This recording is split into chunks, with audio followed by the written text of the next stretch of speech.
এখানে যে ধারণাপত্র এবং আলোচনা, এই আলোচনায় নানান রকমের মতামত এসেছে এবং সেই মতামতগুলোকে কিন্তু আপনাদের মতো আমারও খুবই পরস্পর বিরোধী নানান রকমের বক্তব্য এসেছে, নানান দিক থেকে আলোচনা হয়েছে এবং আমার ধারণা যে দর্শকরাও কনফিউজড এবং আমিও কনফিউজড। আসলে আমরা একদিকে বলছি সংবাদপত্রকে স্বাধীনতা দিতে হবে, আমরা মুক্ত গণমাধ্যম চাই, আরেকদিকে বলছি যে নিয়ন্ত্রণ করতে হবে, দমন করতে হবে এবং ঠেকাতে হবে। এখন জিনিসটা হলো কি, আমরা কোনটাকে নিয়ন্ত্রণ করতে চাই আর কোনটার স্বাধীনতা চাই? আমরা স্বাধীনতা চাই যেটা ট্র্যাডিশনাল, যেটা অলরেডি নিয়ন্ত্রিত, যেটা আসলে আপনাদের সবার বক্তব্যের মধ্যে এসেছে যে কর্পোরেট ইনভেস্টমেন্টের মাধ্যমে যে সংবাদপত্র, টেলিভিশন এগুলো চলে, যেগুলো আসলে মালিক নিয়ন্ত্রণ করে, সরকার নিয়ন্ত্রণ করে, আইনের দ্বারা নিয়ন্ত্রিত, এবং যে সাংবাদিকরা আমাদের পরিচিত, যাদেরকে আমরা ফোন দিয়ে অনুরোধ করতে পারি, উপরোধ করতে পারি, এগুলোর আমরা স্বাধীনতা চাই। আর আমরা নিয়ন্ত্রণ করতে চাই কোনটাকে?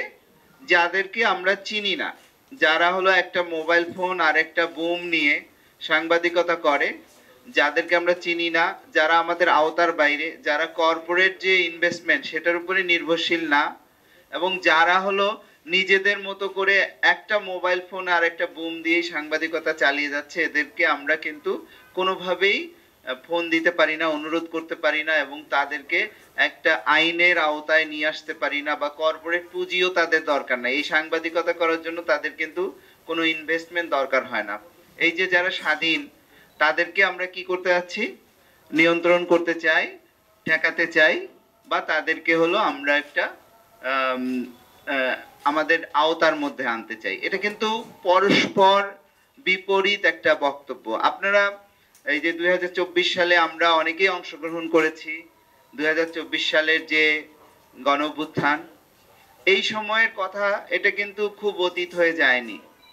যদি আমরা ধারণা করি যে এই সময় আমরা মনে করার চেষ্টা করি 2024 সালে গণমাধ্যমের ভূমিকা আসলে কি ছিল, আমরা কি যে সংবাদপত্রগুলো এই নিবন্ধিত, রাষ্ট্রীয় আইন দ্বারা পরিচালিত, এবং যারা আমাদের বন্ধু বান্ধব, সেই সংবাদপত্রগুলোতে আমরা 2024 সালের গণঅভ্যুত্থানের সংবাদ কতটা কভার হতে দেখেছি? একদমই কিন্তু কম। আমরা টেলিভিশনগুলোর কথা জানি, এবং আমরা সবাই জানি যে এই সমস্ত টেলিভিশনগুলো বিটিভি হয়ে গিয়েছিল।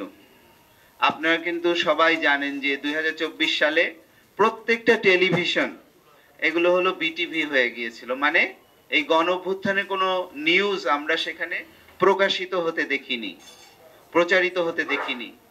এবং যারাই এরকম নিবন্ধিত এবং কনভেনশনাল, তারা কিন্তু 24-এর গণঅভ্যুত্থানে হয় বিরোধিতা করেছে, অথবা এটাকে ব্ল্যাক আউট করে দিয়েছে। তাহলে এই 24-এর গণঅভ্যুত্থান আসলে এই নিউজগুলো গেছে কাদের মাধ্যমে?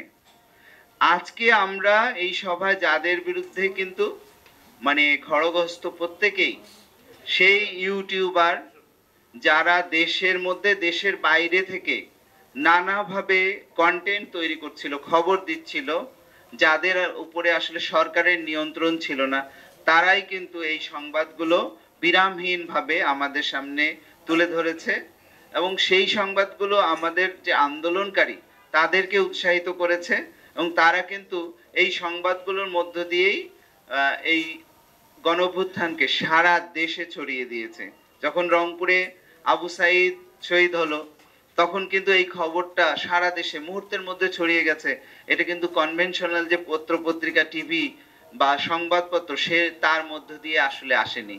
বা পরে যে আরো 6 জন মারা গেল, এবং পরে যে হাজার হাজার মানুষ মারা গেল, শত শত মানুষ মারা গেল, এগুলো কিন্তু কোনো সংবাদপত্রে ওইভাবে আসেনি, কোনো টেলিভিশনে আসেনি।